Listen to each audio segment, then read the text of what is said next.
నమస్తే, welcome to Shashi TV. నేను భాను మేకల. వైసీపీ ఎమ్మెల్సీ దువ్వాడ శ్రీనివాస్ మీద ప్రస్తుతం ఆంధ్రప్రదేశ్లో వరుసగా కేసులు నమోదవుతున్నాయి. జనసేన పార్టీకి చెందినటువంటి నాయకులు, కార్యకర్తలు ఆయా పోలీస్ స్టేషన్లో కేసులు నమోదు చేస్తున్నారు.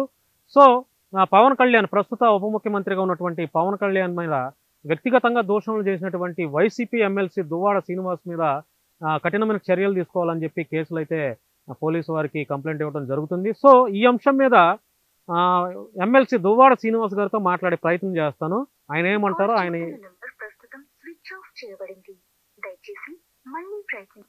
దువ్వాడ శ్రీనివాస్ గారిది ఇంకొక నెంబర్ కూడా ఉంది, కుదిరితే దానికి కూడా ప్రయత్నం చేస్తాను. ఆయన సైడ్ నుంచి ఎటువంటి వివరణ ఇస్తాడు, ఆయన ఎలా స్పందిస్తారు అనేది కూడా ఒకసారి మీకు తెలియజేసే ప్రయత్నం చేస్తాను. సో ప్రస్తుతం దువ్వాడ శ్రీనివాస్ గారు, ఎమ్మెల్సీ దువ్వాడ శ్రీనివాస్ కి సంబంధించినటువంటి 2 నెంబర్స్ కూడా స్విచ్ ఆఫ్ వస్తున్నాయి. సో ప్రస్తుతం అంటే ఇప్పుడు వైఎస్ఆర్సీపీకి చెందినటువంటి నాయకుల మీద వరుసగా కేసులు నమోదవుతున్నాయి. ఈ నేపథ్యంలోనే పోసాని కృష్ణమురళి మీద కూడా 14 కేసులు, రాష్ట్ర వ్యాప్తంగా 14 కేసులు నమోదయ్యాయి. ఆయన్ని ఒక చోట నుండి ఇంకొక చోటకి, ఇంకొక చోట నుండి అలా పోలీస్ స్టేషన్ తిప్పుతూ ఉన్నారు. ఆ కోర్టు ముందు, ఈ కోర్టు ముందు ఇలా సబ్మిట్ చేస్తున్నారు. వరుసగా రిమాండ్ పడుతుంది అతనికి. సో రాష్ట్ర వ్యాప్తంగా 14 నుంచి 17 కేసులు పోసాని కృష్ణమురళి మీద నమోదయ్యాయి. సో ఈ నేపథ్యంలోనే ఎమ్మెల్సీ దువ్వాడ శ్రీనివాస్ని నెక్స్ట్ టార్గెట్ చేసినట్టుగా కూటమి ప్రభుత్వం మనకు తెలుస్తుంది.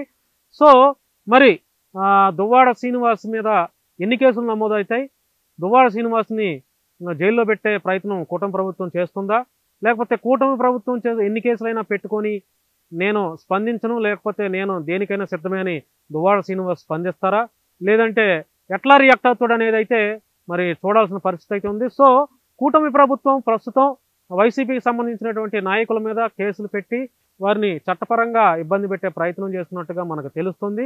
నేనైతే మా శశి టీవీ ద్వారా 2 సార్లు దువ్వాడ శ్రీనివాస్ గారికి, ఎమ్మెల్సీ దువ్వాడ శ్రీనివాస్ గారికి కాల్ చేశాను. మరి ఆయన ఫోన్ స్విచ్ ఆఫ్ వస్తున్నాయి. కుదిరితే దువ్వాడ మాధురి గారికి కూడా చేసే ప్రయత్నం అయితే చేస్తాను. మరి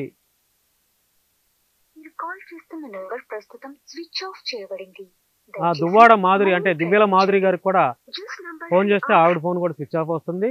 సో మరి ప్రస్తుతం వారు ఎక్కడున్నారు, వారు ఏం చేస్తున్నారు, వారి ఫోన్లు ఎందుకు స్విచ్ ఆఫ్ వస్తున్నాయి అనేది అయితే మరి మనకైతే తెలియదు. సరే చూద్దాం ఏం జరుగుతుందో ఆంధ్రాలో పరిస్థితి.